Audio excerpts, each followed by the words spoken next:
Hello, Crowne here, your mortgage consultant for life. Welcome to this week's Mortgage Moments video. I'm doing a three-part series on real estate investing. Last week I looked at leverage. If you didn't catch it, head on over to my YouTube channel because it's an essential part of the trilogy of key things to know before you jump into the deep end of the real estate investing pool. This week I'm going to dive into the concept of liquidity.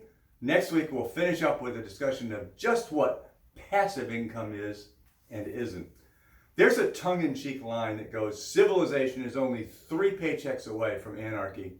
That quip is really about having cash flow to meet your needs, and when living life on life's terms throws a spanner in the works, as the Brits like to say, it's also about having a safety net to handle whatever crisis has befallen you.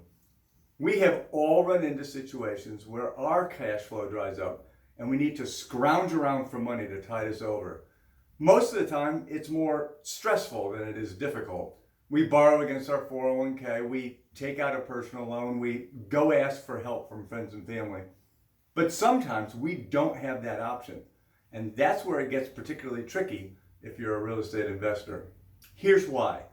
When we stack up the kinds of things that we can own by their ability to be turned into cash quickly, it turns out that real estate is just about at the bottom of the list.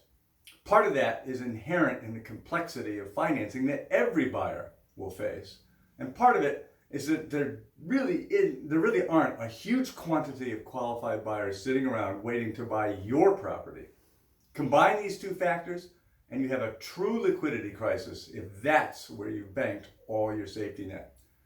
And that's where the rubber meets the road for investors who are real estate rich and cash poor, because it's all about the ability to turn something you own into cash when you need cash.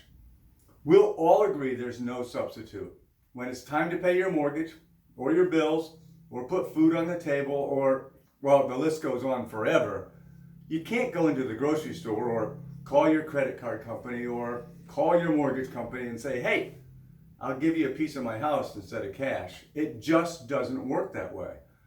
And that's where last week's video on leverage and the story of Tim and the consequences of not having the wherewithal to ride out a cash flow crisis becomes so important. The gurus who promote investing in real estate will make you feel tingly inside with all the prospects of building wealth quickly by pouring all of your liquid funds into as many properties as possible. But it's a trap. When the music stops on the current real estate boom, only the people with cash will survive the downturn.